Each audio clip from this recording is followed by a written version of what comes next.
Bismillahirrahmanirrahim. Bismillahirrahmanirrahim. Assalamualaikum warahmatullahi wabarakatuh.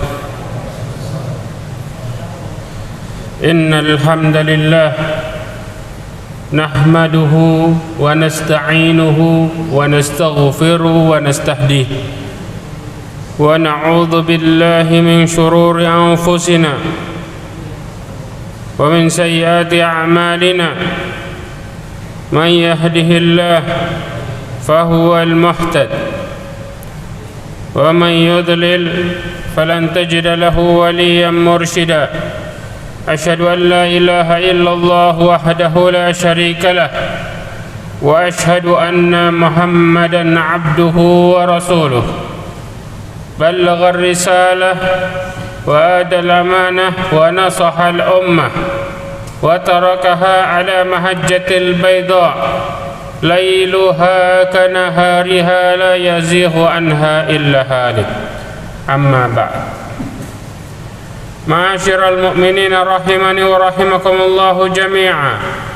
Alhamdulillah, kita bersyukur kepada Allah Subhanahu wa ta'ala. Dengan nikmat inayahnya, kehendaknya kita bisa berkumpul di tempat ini, di tempat yang Allah Subhanahu wa ta'ala muliakan, di tempat yang Allah Subhanahu wa ta'ala berikan rahmat kepada orang-orang yang mendatanginya serta mempelajari agamanya, di tempat yang Allah Subhanahu wa ta'ala memberikan sakinah bagi orang-orang yang menuntut ilmu di dalamnya.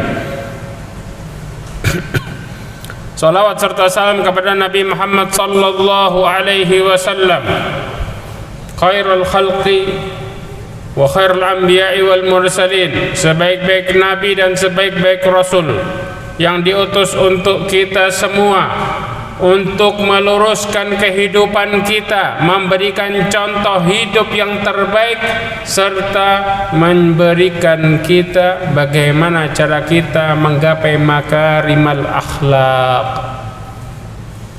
Yang disebut makarimal akhlak adalah bagaimana kita kepada Allah dan juga kepada sesama manusia. Ma'asyarul mu'minin rahimakumullah. Pada kesempatan kali ini insyaallah kita akan berbicara pada bab yang baru, yaitu syahadatuz zur. Asy-syahadatuz zur artinya adalah kesaksian palsu.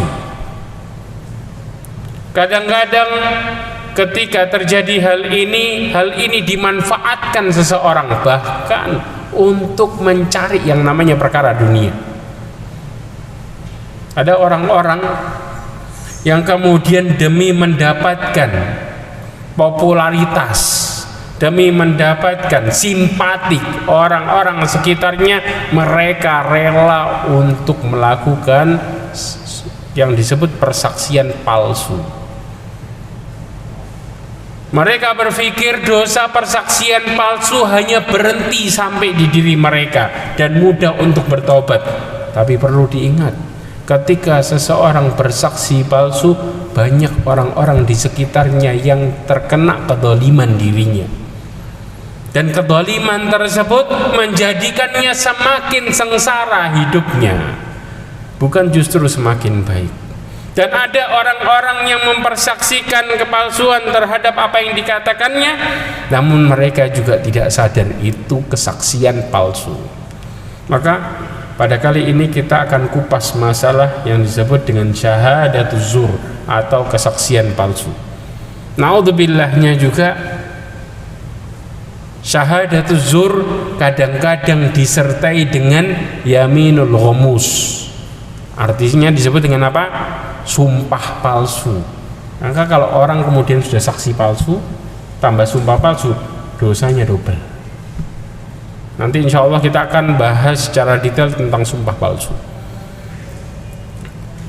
Yang disebut dengan syahadatuz zur, Al-Imam Al-Hafidh Ibnu Hajar rahimahullah menjelaskan, Al-Imam At-Tabari berkata, makna dasar az-zur di sini adalah yang disebut palsu adalah memperbagus sesuatu. atau mensifatinya dengan sifat yang berbeda dengan sifat aslinya. Itu disebut dengan palsu. Zur sendiri, kita bicara masalah palsu. Ya. Kadang-kadang sehingga yang terbayang oleh pendengarnya sesuatu yang berbeda dari sebenarnya. Ya. Seorang pedagang mengatakan, oh barangnya seperti ini, baru dan lain sebagainya, putih mulus dan lain sebagainya. Ini yang disebut dengan zur. Ya, artinya memalsukan sesuatu. Dan juga dikatakan lagi azur, pengertiannya juga bisa dikatakan pujian secara dusta dari orang yang tidak menyaksikan sesuatu yang dipuji. Jadi orang kalau muji orang padahal dia nggak tahu sebenarnya, tapi kemudian bagus pujiannya, maka itu disebut dengan palsu atau disebut dengan zur. Ketika kita bicara tentang syahadatuz zur sendiri, Syekh Muhammad Ibn Shalih Al-Utsaimin menjelaskan dalam fatwanya, seorang yang bersaksi dengan sebuah persaksian yang dia tahu bahwa persaksiannya itu berbeda atau tidak sesuai dengan perkara yang dipersaksikan, maka ini disebut dengan syahadatuz zur. Contoh yang kadang-kadang orang nggak sadar. Dalam sebuah keputusan, ya, ada seorang al-muhami, contoh orang yang membela orang yang salah. Bagaimana caranya? Mereka berusaha mendatangkan beberapa saksi. Saksi ini sebenarnya nggak tahu kejadian aslinya. Cuman ada orang yang dekat di antara mereka. Pertanyaannya sebenarnya, apakah orang ini mencuri atau tidak? Jawabannya nggak gitu. Dia akan bertanya tentang apa? Dia akan bertanya bagaimana orang ini sehari-hari. Oh, dia itu bohongin. Kadang-kadang dia suka melakukan tipu sana tipu sini. Contoh ini. Padahal kesaksiannya di saat itu tentang apakah dia mencuri sesuatu A atau tidak. Tapi yang ditanya sama orang ini adalah menggiring seakan-akan orang ini adalah suka melakukan kebohongan. Seakan-akan berarti ada kemungkinan mencuri. Nah, hal ini disebut juga kesaksian palsu. Ini yang kadang-kadang nggak terasa. Seakan-akan menggiring orang ini merupakan penjahat, maka kesalahan yang tidak berkaitan dengan kasusnya dibuka semua. Terjadi nggak ini? Banyak. Untuk mencari kesalahan dan menjatuhkan seseorang. Di sisi lain, ada seseorang yang kelihatan baik di masyarakat, ternyata dia melakukan kejahatan. Namun yang dipanggil adalah orang-orang yang dibaikin sama dia, diberikan apa? Muamalah baik. Kemudian ditanya, bagaimana fulan? Oh, fulan membantu saya, fulan orangnya ramah, fulan orangnya baik dan lain sebagainya, untuk menutupi kesalahannya. Ini juga disebut dengan syahadatuz zur. Maka sekecil apapun seseorang bersaksi untuk menutupi sebuah kenyataan, maka masuk ke dalam persaksian palsu. Kadang-kadang hal ini dipakai untuk mendapatkan dunia atau popularitas, menutupi kesalahan dan lain sebagainya. Mereka rela melakukan hal ini demi untuk menutupi aibnya. Ingat, sebesar apapun kita menutupi aib kita, ketika Allah ingin buka aib kita, maka nggak akan pernah ada yang bisa menutupinya sama sekali. Ma'asyiral mu'min rahimakumullah.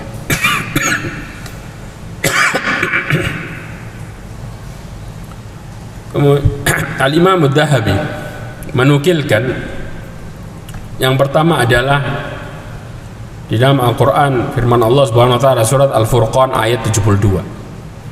Allah Subhanahu wa taala berbicara tentang sifat ibadur rahman, sifat hamba-hamba Allah yang Allah sayangi. Ya. Salah satunya walladzina la yashhaduna az-zura wa idza marru bil lagwi marru kirama.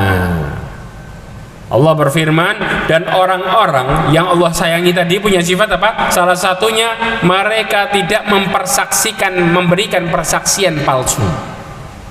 Dan apabila mereka bertemu dengan orang-orang yang mengerjakan perbuatan yang tidak bermanfaat, al-laghu, melalaikan, tidak bermanfaat, marru kirama, mereka melewatinya dengan menjaga kehormatannya, nggak ikut-ikut nimbrung. Dikatakan al-laghu di sini, ulama tafsir mengatakan tidak bermanfaat atau sesuatu yang melalaikan, membawa seseorang kepada sebuah kesalahan pelan-pelan. Ini yang disebut dengan laghu. Kadang-kadang kita berbuat dosa bukan dari sesuatu yang diharamkan. Tanpa terasa, sesuatu yang tidak bermanfaat itu kadang-kadang menjadi hal yang paling empuk bagi setan untuk menggiring seseorang pada sebuah kesalahan. Mereka kadang-kadang kita nggak terasa, kita bisa melakukan sumpah palsu dengan mudah ketika kita berkumpul sama orang-orang yang biasa melakukan hal itu, dengan dalil kita hanya sekedar mau bermuamalah sama mereka. Cuman temenan. Sering sekitarnya ngomong wallahi billahi dan lain sebagainya diumbar. Ya. Kemudian mereka melakukan kebohongan, maka tanpa terasa kita juga akhirnya ke bawah. Maka Allah katakan di sini, orang-orang yang Allah muliakan tadi, yang Allah sayangi, mereka nggak akan pernah ikut sama majelis yang seperti ini. Bahkan di dalam tafsir As-Sa'di disebutkan, yang disebut dengan menghindari zur tadi tidak, yakni ucapan dan perbuatan yang haram. Yang disebut dengan zur, mereka tidak menghadiri ucapan dan perbuatan yang haram. Bukan sekedar cuman persaksian aja, bahkan perbuatannya juga mengandung kesimpulan sebuah persaksian. Ya. Kemudian oleh karena itu mereka menjauhi semua majelis. Makanya subhanallah, Allah SWT mengatakan setelah persaksian palsu, Allah menyatakan majelis-majelis yang nggak benar juga. Ya, majelis yang nggak benar yang bagaimana? Majelis yang di dalamnya penuh dengan ucapan dan perbuatan haram, seperti mengolok-ngolok ayat Allah Subhanahu Wa Taala. Kadang-kadang agama ditarik, tapi ujung-ujungnya kita jatuh ke dalam kesalahan. Kemudian juga seperti perdebatan yang batil, perdebatan yang dengan ujung apa? Saling emosi atau menyakiti satu dengan yang lain, dan ini nggak terasa, dengan alasan mempertahankan harga diri. Na'udzubillahi min dzalik. Ya. Kemudian di dalamnya ada ghibah, membicarakan orang lain, namimah, adu domba. Kadang-kadang, ana seneng sama B kalau ketemu raksi ini. Ya, kita adu sama ini sama ini. Ya apa enggak? Enggak terasa ini. Ini yang disebut dengan adu domba. Kadang-kadang kita bisa tertawa di saat orang lain menderita dengan mengatakan Ustaz softo, Ustaz. Kan niatnya cuma guyonan aja. Berapa banyak kita dari sesuatu yang kita sepelekan muncul dosa yang kemudian terus-menerus terjadi, berlanjut sampai akhirnya gara-gara kemudian kita sering melakukan itu, dua orang ini berselisih terus-menerus, akhirnya kita mendapat dosa terus-menerus karena kita yang mulai perselisihan tersebut. Kerasa nggak ini? Nggak. Hanya kita untuk mencari perkataan orang yang mengatakan setiap anak ketemu sama si fulan mesti ada bahan buat raksi. Untuk mempertahankan hal itu, kita rela untuk berbuat dosa dan menggali lubang dosa kita sendiri satu-satu. Dan juga terkadang mencaci maki yang disebut al-qadhaf. Keluar kata-kata kita yang kadang-kadang kita nggak terasa, yang orang mengatakan biasa. Kadang-kadang juga mereka sampai na'udzubillah berujung kepada khamar karena dosa-dosa kecil biasa dilewati. Maka jangan pernah kemudian berujung berarti kalau gitu agama ndak asik, gini nggak boleh, gitu nggak boleh. Sadar nggak orang-orang yang kepingin mencari ridha Allah, mereka yang berusaha berhati-hati dan menjaga. Ingat, perjalanan menuju neraka dihiasi dengan sesuatu yang nafsu ingin melakukannya. Perjalanan menuju ke surga dihiasi dengan sesuatu yang nafsu benci untuk melakukannya, dan gak mudah. Pernah kejadian di dalam hadis qudsi, Allah Subhanahu wa ta'ala menghiasi surga, kemudian memerintahkan malaikat Jibril untuk pergi melihat surga. Maka dikatakan, ya Allah, hamba-hambamu semua akan masuk ke dalamnya, saking indahnya. Kemudian Allah menghiasi sekitar surga dengan sesuatu yang dibenci sama nafsu. Kata malaikat Jibril apa? Ya Allah, aku takut gak banyak hambamu yang masuk ke dalamnya. Kebaik. Kemudian disuruh melihat ke neraka. Kata malaikat Jibril bahwa sesungguhnya hambamu tidak ada yang ingin masuk ke dalamnya. Ketika dihiasi dengan syahwat, maka kata malaikat Jibril, aku takut hambamu banyak masuk ke dalamnya. Ma'asyiral mu'minin rahimakumullah, inilah jalan hidup.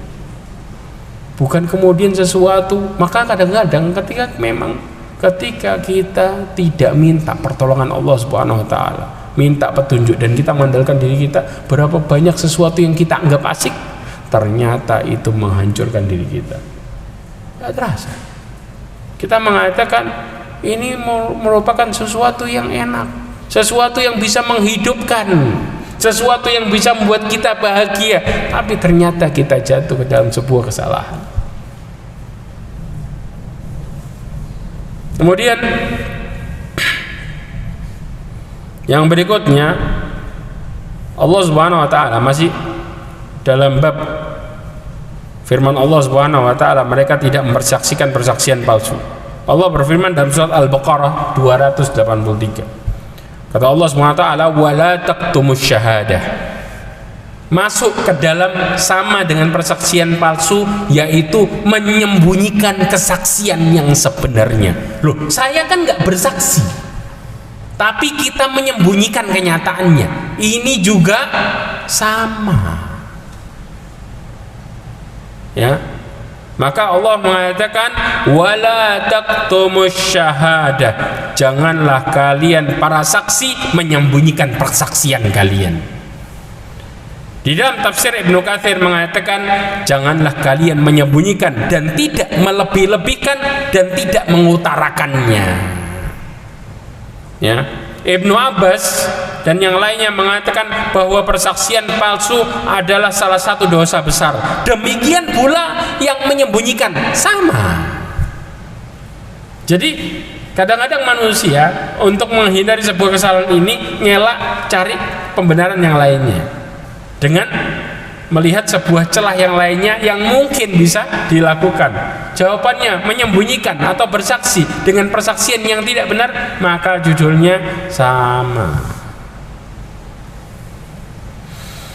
Dan Allah SWT berfirman, dan barang siapa yang menyembunyikannya fa innahu athimun qalbuh.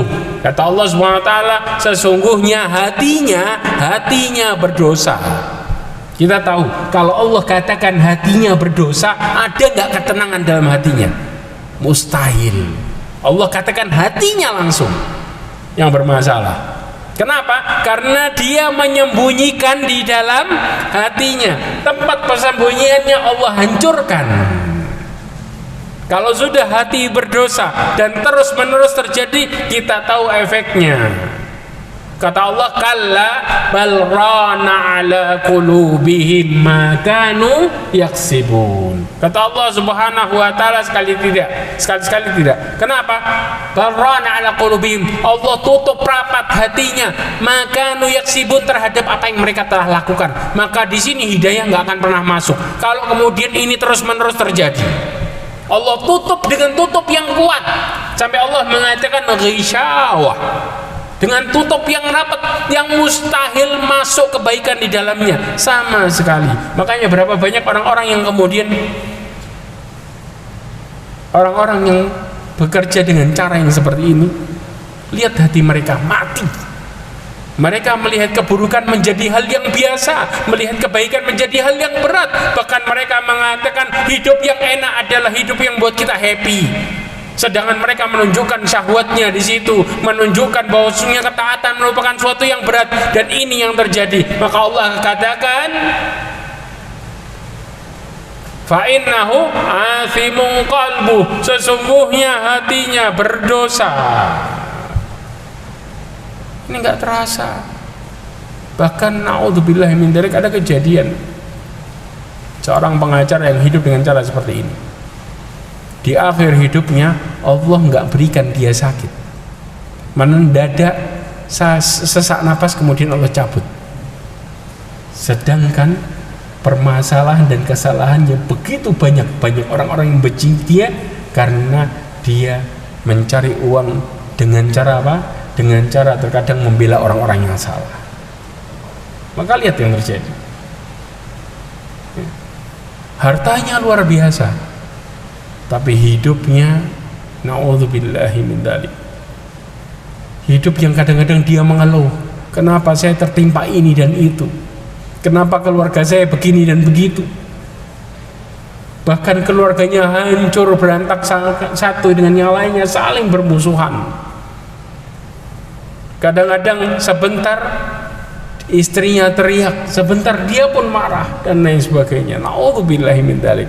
Kata mereka, hidup yang seperti ini seperti hidup di neraka, sedangkan mereka belum masuk ke dalam neraka. Naudzubillahi min dzalik. Berawal dari apa? Berawal dari tanpa terasa seseorang melakukan kesaksian palsu atau mencari orang yang menjadi saksi palsu. Sama. Ingat, Rasulullah mengatakan, man sanna sunnatan sayyi'atan falahu wizru mithlu wizru man amila biha wa la yanqusu dzalika min wizri syai'a. Kita menjadi penyebab sama dengan pelakunya. Barang siapa yang memberikan contoh yang jelek, maka dia mendapatkan dosa seperti dosa pelakunya tanpa mengurangi dosa pelakunya sedikit pun. Seperti mirip dikasih sama Allah kopiannya. Kebayang kalau kemudian ternyata orang melakukan ini di contoh yang lain, tanpa terasa dia lihat, dia tahu nggak tahu kalau contoh sama yang lain, maka dia dapat kopian dosanya lagi, terus menerus itu terjadi. Apakah di sini Allah bakal memberikan kita ketenangan? Jawabannya tidak. Kemudian menurut As-Siddi menjelaskan makna athimun qalbu, durhaka hatinya. Bahkan ulama mengatakan yang disebut dengan athimun qalbu bukan sekedar berdosa, hatinya durhaka. Coba kebayang, kata-kata durhaka ini udah jelas ya, kesalahan yang berat. Ada istilah durhaka sama orang tua kesalahan ringan, durhaka berat. Kemudian dikatakan yang disebut dengan makna ini sejalan dengan mana dalam Al-Quran surat Al-Ma'idah ayat 106. Allah berfirman, wala naqtumus syahadatallahi inna idzal laminal athimin, dan tidak pula kami menyembunyikan persaksian Allah, sesungguhnya kami kalau demikian termasuk orang-orang athimin yang golongan berdosa, masuk ke dalam golongan pendosa, kebayang? Kemudian juga Allah Subhanahu wa taala berfirman, ya ayyuhalladzina amanu kunu qawwaminal bil qisti syuhada'a lillah walau ala anfusikum au walidain wal aqrabin. Perhatikan, wahai orang-orang yang beriman, jadilah kalian orang-orang yang benar-benar qawwamin, penegak keadilan, syuhada'a lillah, bersaksi karena Allah, biarpun terhadap diri kalian sendiri. Maksudnya kalau saya bersaksi kebenaran kemudian saya bakal diancam. Ini penjelasan ayat ini. Maka di dalam tafsir Ibnu Katsir, syuhada alillah disebutkan tunaikan kesaksian karena Allah. Maka bila kesaksian itu ditegakkan karena Allah, barulah kesaksian itu dikatakan benar, adil, dan hak, sesuai dengan kebenaran. Ya. Walau ala anfusikum, walaupun atas dirimu sendiri. Maksudnya tegakkan persaksian secara benar sekalipun bahaya menimpa dirimu sendiri. Apabila kamu ditanya mengenai suatu perkara, katakanlah sebenarnya sekalipun madorotnya kembali kepada dirimu sendiri. Tapi ingat, kenapa? Karena Allah akan menjadikan jalan keluar setiap perkara yang sempit bagi orang-orang yang taat. Allah yang langsung ngasih jalan keluarnya. Pertanyaannya, kalau Allah ngasih jalan keluarnya, judulnya ajaib. Kenapa ajaib? Rasulullah sendiri ngomong, ajaban li amri mu'min, sungguh ajaib perkara orang mukmin. Fa inna amrahu kullahu khair wa laisa dzalika illa lil mu'min. Semua perkaranya baik dan gak akan pernah terjadi kecuali bagi orang mukmin. Maka Allah kasih jalan keluar yang kita nggak bakal kebayang. Subhanallah, ternyata nggak terjadi apa-apa. Saya malah dilindungi. Subhanallah, Allah malah kemudian menunjukkan kebenaran sama saya. Allah malah mengangkat derajat saya. Kadang-kadang kita sering bersuudzon sama Allah Subhanahu wa taala. Terjadi sesuatu, kemudian mulai kita diprovokasi dan ditakut-takuti. Kalau kamu bersaksi yang sebenarnya, saya akan hancurkan dirimu dan keluargamu.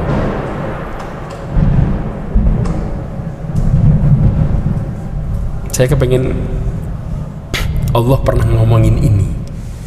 Orang mukmin pernah diancam sampai Allah katakan innan nasa qad jama'u lakum fakhshawhum. Kata Allah Subhanahu wa taala, sesungguhnya manusia pada berkumpul buat kalian, mau nyerang kalian, mau bunuh kalian. Takutlah kalian. Ini jumlahnya kalau perang nggak pernah lebih banyak. Kebanyakan apa? Lebih sedikit terus. Fakhshawhum, takut. Mundur aja, mundur. Maka kata Allah, orang mukmin enggak. Fazadahum imana. Langsung mereka langsung nyandar sama Allah Subhanahu wa taala dengan mengatakan, kata Allah, imannya tambah naik. Kenapa kok bisa tambah naik? Loh, bukan tambah turun. Kenapa? Kok bukan tambah lemah? Kok bukan tambah ketakutan? Harusnya kan ketakutan. Harusnya. Kata Allah, ternyata mereka mengatakan wa qalu hasbunallah wa ni'mal wakil. Itu rahasianya. Mereka langsung ngomong, cukuplah bagi kami Allah sebaik-baik pelindung dan penolong. Ini yang terjadi. Kalau kemudian ini yang terjadi, maka Allah juga kasih contoh jelas masalah di depan mata antara hidup dan mati. Kejadian di dalam tafsir ini, Nabi Ibrahim ketika akan dilemparkan ke api. Ini kejadian, ya, ibrah atau contoh tentang kehidupan yang gak akan pernah membosankan. Justru membuat kita semakin mendapatkan semangat untuk menghadapi hidup yang seperti ini. Dikatakan apa? Ketika Nabi Ibrahim akan dilemparkan di posisi akhir-akhir waktu, sebentar lagi akan dilepaskan talinya dan Nabi Ibrahim akan terbang masuk ke dalam api. Tiba-tiba malaikat Jibril turun dengan mengatakan, apakah engkau butuh bantuan? Malaikat kemudian Nabi Ibrahim dengan lantangnya mengatakan, kalau sama kamu saya nggak butuh. Sedangkan hidup dan mati di depan matanya, api siap menyambar dan memakan tubuhnya. Kata Nabi Ibrahim, kalau sama kamu saya nggak butuh. Kalau sama Allah iya. Karena Nabi Ibrahim dengan penuh keimanannya, maka kata Allah Subhanahu wa taala apa? Wa qalu hasbunallah wa ni'mal wakil. Walaupun malaikat sekalipun yang datang, tetap berharap kepada Allah Subhanahu wa taala. Maka kemudian ketika terbang akan masuk ke dalam api, membaca hasbiyallah wa ni'mal wakil. Allah tolong dengan keajaiban yang luar biasa. Allah jadikan api ya narikuni bardan wa salaman ala Ibrahim. Wahai api, jadikanlah dingin dan selamat atas Ibrahim. Keajaiban yang terjadi dan belum pernah dan tidak akan pernah terjadi setelahnya. Bagaimana Allah membuat api yang memiliki sifat membakar menjadi dingin dan nyaman. Inilah bentuk pertolongan Allah ketika meyakini pertolongan tersebut dengan kita melakukan sebuah kebenaran demi mendapatkan ridha Allah. Kadang-kadang kita rela dilemahkan oleh setan dengan suudon yang terjadi, dengan buruk sangka kita kepada Allah yang terjadi, sehingga iman kita dan hati kita menjadi lemah dan rela melakukan kemaksiatan demi menutupi rasa takut kita. Sedangkan Allah mengatakan asyaitanu ya'idukumul faqra wa ya'murukum bil fahsya. Setan itu akan menakut-nakuti kalian dengan kemiskinan untuk menutupi rasa takutnya, sehingga berdalih dengan sebuah kesalahan dibungkus seakan-akan menjadi kebenaran. Ujung-ujungnya apa? Wa ya'murukum bil fahsya. Tapi bahasanya bahasa indah, sehingga mengatakan al fahisyah di sini udah kepepet gak apa-apa. Maka kita pun nurut. Lihat Nabi Adam ketika iblis mengatakan sesungguhnya saya laku malaminan nasihin, ini laku malaminan nasihin, sesungguhnya saya adalah penasihat kalian, bahkan bersumpah atas nama Allah Subhanahu wa taala. Ya. Kemudian ketika menuruti kata-kata iblis, maka Allah keluarkan Nabi Adam dari surga. Gak akan pernah perkataan setan membuat kita jadi bahagia selamanya. Karena Allah mengatakan bahwa sesungguhnya setan yang membuat kita takut dan takut adalah musuh yang besar dan nyata. Aduwwun mubin. Ingat itu. Kemudian juga Allah SWT berfirman dalam surat An-Nisa ayat 135. Wa idza talwu au tu'ridu, jika kalian memutarbalikkan kata-kata. Orang yang mempersaksikan palsu, mereka bermain dengan kata-kata, seakan-akan kesalahannya menjadi sebuah argumen yang benar. Ya. Au tu'ridu, atau kalian nggak mau bersaksi tapi kata-katanya dipermainkan dengan bahasa yang indah. Saya kan nggak bohong, tapi main di kata-kata buat orang jadi salah paham. Sama.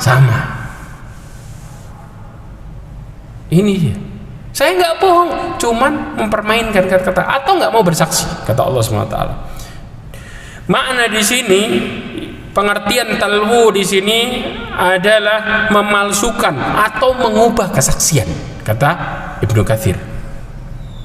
Dan juga al-fat yang disebut atau al-la'i, artinya mengubah atau sengaja mendustakan.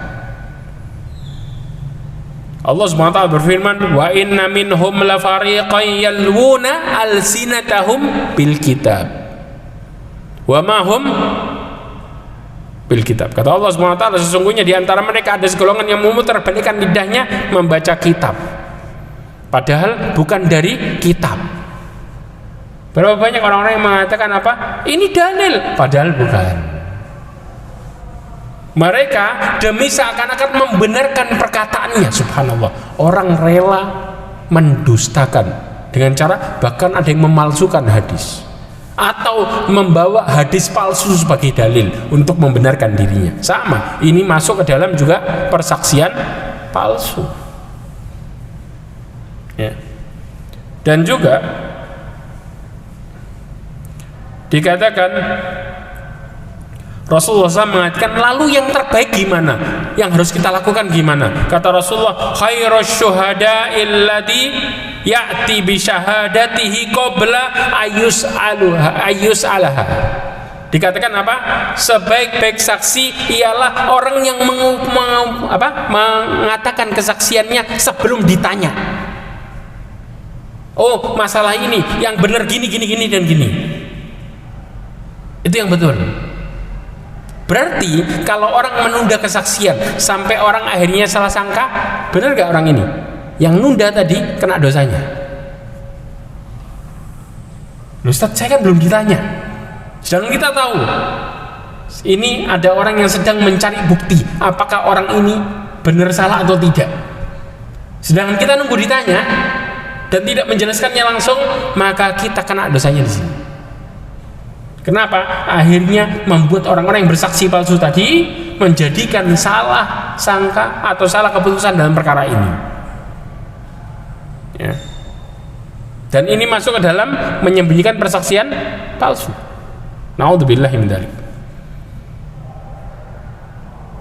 Kemudian Allah Subhanahu wa taala mengancam orang-orang yang seperti ini. Dikatakan apa? Fa innallaha kana bima ta'maluna khabira. Di akhir ayat surat An-Nisa 135 Allah berfirman, sesungguhnya Allah Subhanahu wa taala Maha mengetahui segala apa yang kamu kerjakan. Al-Imam Ibnu Katsir mengatakan Allah kelak akan membalas perbuatan kalian terhadap diri kalian sendiri.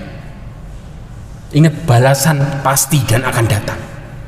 Dan ingat, balasan kedzaliman terjadi 2 kali, di dunia dan di akhirat. Yang berikutnya, Al-Imam Ibnu Katsir menukilkan al-athar dan juga hadis Rasulullah SAW yang diriwayatkan oleh Abu Daud dan Tirmidzi dan Ibnu Majah. Dikatakan Rasulullah SAW melakukan salat subuh. Ya. Selesai salat subuh, kemudian Rasulullah bangkit dan berkata, "Fajtanibur rijsa", berkata, dikatakan udilatis syahadatu zur bi isyraqin billah thalatha mirar. Na'udzubillahi min dzalik. Dikatakan apa? Persaksian palsu disamakan dengan mempersekutukan Allah. Enggak tanggung-tanggung. 3 kali. Ngomongnya 3 kali.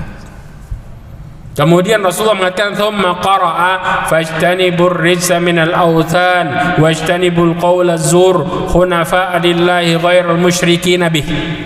Kata Allah Subhanahu wa taala di dalam surat Al-Hajj ayat 30, Allah berfirman, "Maka jauhilah olehmu berhala-berhala yang najis dan jauhilah perkataan-perkataan dusta." Persaksian palsu tadi. Coba, habis Allah berbicara jauhi berhala, kesyirikan, kemudian Allah jauhi dengan mengatakan dan kesaksian palsu. Maka di sini disamain, ya. Dengan ikhlas kepada Allah, Tahu maksudnya? Maksudnya kalau kita bersaksi, kita minta pertolongan Allah. Kita minta Allah yang jadi pelindung kita.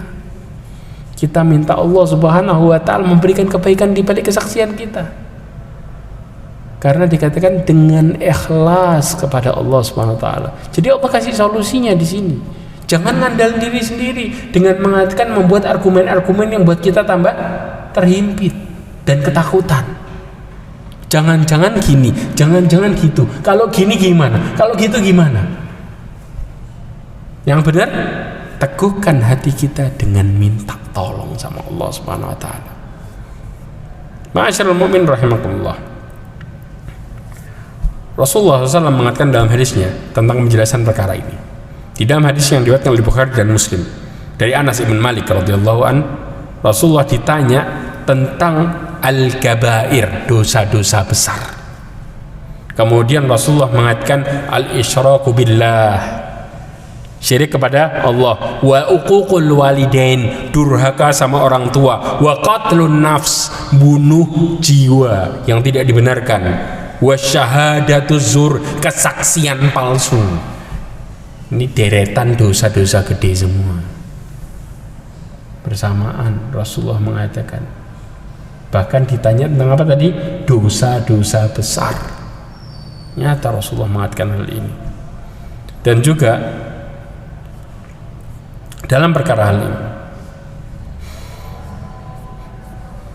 terakhir kita sudah mau masuk. Ma'asyiral mu'min rahimakumullah, dikatakan dari Abdurrahman ibn Abi Bakrah dari bapaknya bahwasanya Nabi SAW mengatakan, perhatikanlah wahai para sahabat, maukah aku tunjukkan kalian dosa-dosa besar yang paling besar? Ya, hadis ini terkenal, ala unabbiukum bi akbaril kabair. Kata Rasulullah, thalathan, 3. Qalu bala ya Rasulullah, tentu wahai Rasulullah. Qala al-isyraku billah, pertama syirik kepada Allah Subhanahu wa taala, wa uququl walidain, kemudian apa? Durhaka kepada kedua orang tua, wa jalas, kemudian Rasulullah duduk. Yang ketiga belum disebutin. Duduk, wa kana muttaqian, kemudian apa? Nyandar. Ya. Tiba-tiba waqala faqala, kemudian dia mengatakan ala wa qawla zur, ala wa qawla zur, famazala yukarriruha. Tiba-tiba apa? Tegak posisinya. Habis duduk tiba-tiba tegak, ngulangin dosa, yaitu apa? Perhatikan persaksian palsu, kata-kata palsu, kata-kata dusta, terus sampai kata sahabat hatta qulna laitahu sakat, sampai kami berharap mudah-mudahan Rasulullah diem. Pas ngomong 1 sama 2, Rasulullah kemudian setelah itu duduk. Iya enggak? Tiba-tiba tegak, ngomong berkali-kali, bolak-balik, perhatikan, hati-hati, terus perkataan palsu, kesaksian palsu, sampai kami berharap Rasulullah diam, karena ini perkara yang bukan ringan. Rasulullah ngulangi berapa kali? Lebih dari 3 kali. Kalau cuma 3 kali nggak ada sahabat yang mengatakan apa? Kami berharap Rasulullah diam. Enggak. Kenapa ini bisa terjadi? Subhanallah. Dikatakan oleh Hafidz Ibnu Hajar Al-Asqalani tentang tafsiran ini hadis, dikatakan ya bahwa Rasulullah menunjukkan, memberikan perhatian lebih terhadap masalah ini sampai beliau duduk padahal beliau bersandar. Habis bersandar tiba-tiba tegak. Ya. Dan ini menunjukkan adanya penekanan terhadap pengharaman sekaligus keburukan yang sangat berat. Kenapa ini bisa terjadi? Di akhir perkataan Al-Hafidz Ibnu Hajar mengatakan karena kerusakan dusta menjalar kepada selain orang yang bersaksi. Berbeda dengan kesyirikan yang biasanya kerusakannya terbatas sama pelakunya. Syirik sama durhaka sampai di pelakunya, person nih bicara. Tapi kalau kesaksian palsu sama kata-kata dusta itu ngerusaknya banyak orang. Orang seudon sama ini kena kedoliman, kemudian sampai menimbulkan dosa ke dosa. Maka kenapa kok kemudian sampai Rasulullah katakan disamakan? Karena efek dosanya besarnya luar biasa. Kebayang kalau kemudian sampai di WA disebarkan kondisinya, berapa banyak orang yang akhirnya merasakan yang disebut dengan apa? Buruk sangka. Dan berapa banyak kondisi orang yang semakin tertekan korbannya. Dan berapa banyak dosa yang terus berjalan sampai kemudian hal itu hilang. Lama. fake, kesaksian palsu. Insya Allah kita teruskan minggu berikutnya, dan kita juga akan bahas sambung dengan bahaya LGBT. Wallahu a'lam bishawab. Mudah-mudahan apa yang kita pelajarin hari ini menjadikan kita semakin bertakwa kepada Allah Subhanahu wa taala, menjadikan kita hamba-hamba Allah yang terhindar dari perkataan dusta dan kesaksian palsu, dan mudah-mudahan Allah Subhanahu wa taala melindungi lisan-lisan kita dan juga keluarga kita dari kesalahan dalam berkata dan kezaliman, dan mudah-mudahan Allah Subhanahu wa taala selamatkan kita dari adabnya, serta Allah tutup hidup kita dengan husnul khatimah. Ini yang bisa saya sampaikan, kurang lebihnya mohon maaf. Subhanakallahumma wa bihamdika asyhadu an la ilaha illa anta astaghfiruka wa atubu ilaik. Wassalamualaikum warahmatullahi wabarakatuh.